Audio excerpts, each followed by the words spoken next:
یہ اللہ کی بارگاہ تک اس وقت تک نہیں پہنچتی ہیں جب تک کہ صدقۃ الفطر کو ادا نہ کر لیا جائے۔ صدقۃ الفطر کتنا لازم ہوتا ہے، کن پر لازم ہوتا ہے، کن کو دینا ہوتا ہے، یہ ساری باتیں بھی مختصراً میں آپ کے سامنے عرض کرنا چاہتا ہوں کہ صدقۃ الفطر کے تعلق سے معیار جو ہے شریعت نے وہ یہ رکھے ہیں کہ جو کے ذریعے سے ادا کیا جاتا ہے، گیہوں کے ذریعے سے ادا کیا جاتا ہے، کھجور کے ذریعے سے، پنیر کے ذریعے سے، کشمش کے ذریعے سے۔ تو یہ سارے معیارات جو اللہ کے رسول صلی اللہ علیہ وسلم نے بیان فرمائے ہیں وہ ہیں۔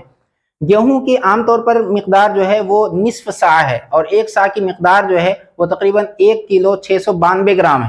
اس حساب سے مالیہ کوٹلہ کے علاقے میں تقریباً سرکاری ریٹ جو ہے وہ 1975 روپے کوئنٹل ہے، اور جو لین دین لوگ عام طور پر کرتے ہیں وہ تقریباً 2300 کے لحاظ سے کرتے ہیں۔ تو اس حساب سے 38 یا 40 روپے کا مقدار بنتا ہے۔ لیکن علماء کرام نے چونکہ یہ مقصد جو صدقۃ الفطر کا ہے وہ ہے مسکینوں کی داد رسائی، ان کی ضروریات کا پورا کرنا، اور ظاہر سی بات ہے اس مہنگائی کے دور میں اگر 40 روپے نکالا جائے یا 45 روپے نکالا جائے تو اس سے کوئی خاطر خواہ فائدہ نہیں ہوگا، مسکینوں کی ضروریات پوری نہیں ہوں گی۔ اس لیے تقریباً اس میں اہل خیر کو چاہیے کہ بڑھ چڑھ کر کے حصہ لے۔ دارالقضاء کی جانب سے اس بار 50 روپے کا اعلان کیا گیا ہے، سرکاری مفتی صاحب کی طرف سے بھی 50 روپے کا اعلان کیا گیا ہے۔ یہ گیہوں کے حساب سے ہے۔ اگر کوئی کھجور کے حساب سے لگانا چاہے تو کھجور کی جو مقدار ہے وہ تقریباً 3.5 کلو ہے، 3 کلو 384 گرام یہ ہے، تقریباً 3.5 کلو ہے۔ تو اس حساب سے نکالے، جو وہی اسی حساب سے نکالے 3 کلو 384 گرام۔ کھجور، کشمش، پنیر اسی حساب سے نکالے جائیں گے۔ اس کا بازاری ریٹ معلوم کر کے تقریباً 1000 روپے، کسی کا 700 روپے، کسی کا 1100 روپے اس طریقے کا نکلا ہوا ہے۔ وہ حساب لگا کر کے جو حضرات نکالنا چاہیں نکالیں۔ اور اس میں بہتر یہی ہے کہ آدمی اگر صاحب حیثیت ہو تو وہ کھجور کے حساب سے نکالے، جو کے حساب سے نکالے، پنیر کے حساب سے نکالے۔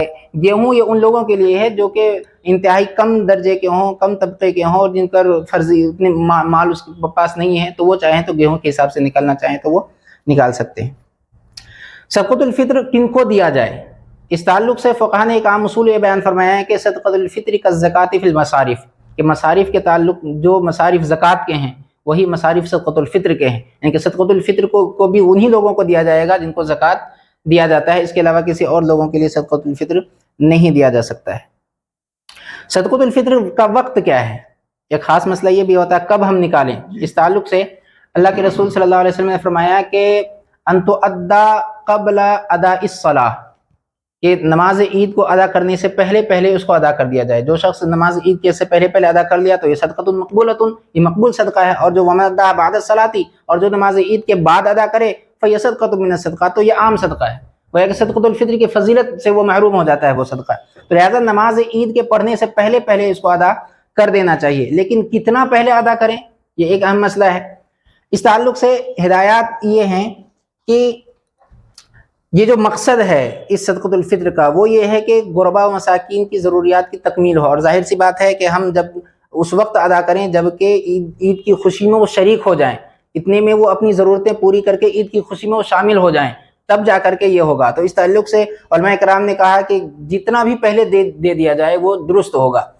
حنفیہ کی جانب سے تو امام ابو حنیفہ رحمۃ اللہ علیہ سے حسن بن زیاد کا ایک قول یہ بھی مروی ہے کہ سال پہلے بھی اگر دینا چاہے تو دے سکتے ہیں، 2 سال پہلے بھی دینا چاہے تو دے سکتے ہیں۔ لیکن جو متفق علیہ فتویٰ ہے وہ یہ ہے کہ رمضان جیسے ہی شروع ہو، اس کا وقت شروع ہو جاتا ہے، آدمی وہ دے سکتا ہے۔ البتہ کسی بھی ٹائم دیا جا سکتا ہے۔ البتہ بہتر یہ ہے کہ عید سے 10 دن پہلے اس کا دینے کا شروع کر دیا جائے تاکہ فقراء و مساکین اپنی ضروریات کو عید کے لیے مکمل طور پر پورا کر سکے۔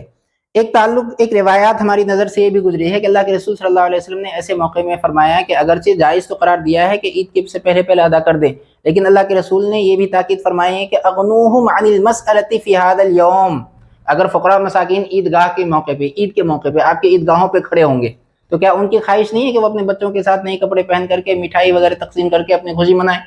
اگر وہ ان چیزوں سے محروم ہو کر کے آپ کے پاس مانگنے آتے ہیں تو کیا آپ کے لیے یہ مناسب ہے کہ آپ اس کو پہلے کیوں نہیں ذمہ داری سے بری کر دیے؟ آپ نے اس کو پہلے کیوں نہیں دے دیا؟